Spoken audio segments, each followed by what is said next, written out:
সময় তো বিবাস, তো আমরা আসছি হচ্ছে আজকে বান্দরবনে। আর বান্দরবনে এটা হচ্ছে প্লাজা হোটেল। এটা দোনাজ চত্বর থেকে সামনেই, আর মেইন শহরের ভিতরে এটা। আর এই রুমে কী কী আছে আপনার দেখাবো, আর প্রাইস কীরকম সব কিছুই বলবো। সো আগে রুমটা দেখাই। প্রথমেই দেখাই বাথরুম দিয়ে। এই হচ্ছে ওয়াশরুম, হাইকমার দেওয়া, ঝর্ণা গিজার সব কিছুই আছে অ্যাভেলেবেল। আর বাকি নেই। তাছাড়া এখানে আছে হচ্ছে আপনার একটা বেসিন, মিরর, এবং কাপড় রাখা, এই যে বেসিনে কাপড় রাখা এটা স্ট্যান্ড। আর এটা হচ্ছে দরজা বের হওয়ার, মানে এখানে বের হলে আপনার এই দেখেন অবস্থা। তো এখানে রুম হচ্ছে 307 নম্বর রুম।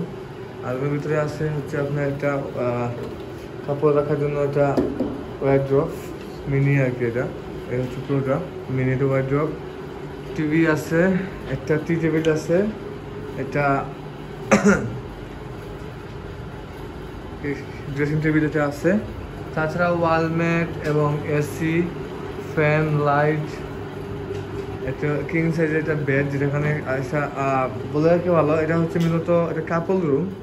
সো বাচ্চা থাকলেও আপনারা থাকতে পারবেন এখানে। এটা আমার বেবি, ও থাকবে আমাদের সাথে আজকে এখানে। সো ইজিলি থাকতে পারবেন, বেডটা অনেক বড় সড়োই। তাছাড়াও কিন্তু রুমের সাথে আছে ফ্রিজ, যদিও ফ্রিজও কোনো কিছু নেই। আমার ছেলে পানি আছে, পানি আমার বাড়িতে কিনে আনছি। এরকম জিনিসপত্র নিয়ে আপনি রাখতে পারেন ফ্রিজে। এ হচ্ছে রুমের ওভারঅল ভিউ। এখানে সোফা দেওয়া আছে বসার জন্য। এটা মেবি ব্যালকনি হবে। আমি আসলে আমি এসে এখনো চেক করি নাই। ওয়াও, ব্যালকনি দেখতে পাচ্ছেন আপনারা। এখানে থেকে একটা পুকুর আছে, পুকুরে দেখা যাচ্ছে ঠিক এরকম ভাবে। তো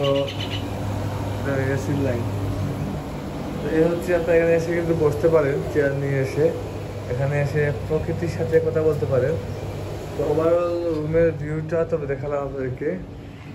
তো অবশ্যই আসলে আপনারা যোগাযোগ করে আসবেন হোটেল প্লাজা, দোনাজ চত্বর থেকে সোজা, যে কাউকে জিজ্ঞেস করলে বলে দেবে। যাই, এই হচ্ছে অবস্থা। দেখা হবে অন্য কোনো ব্লগে।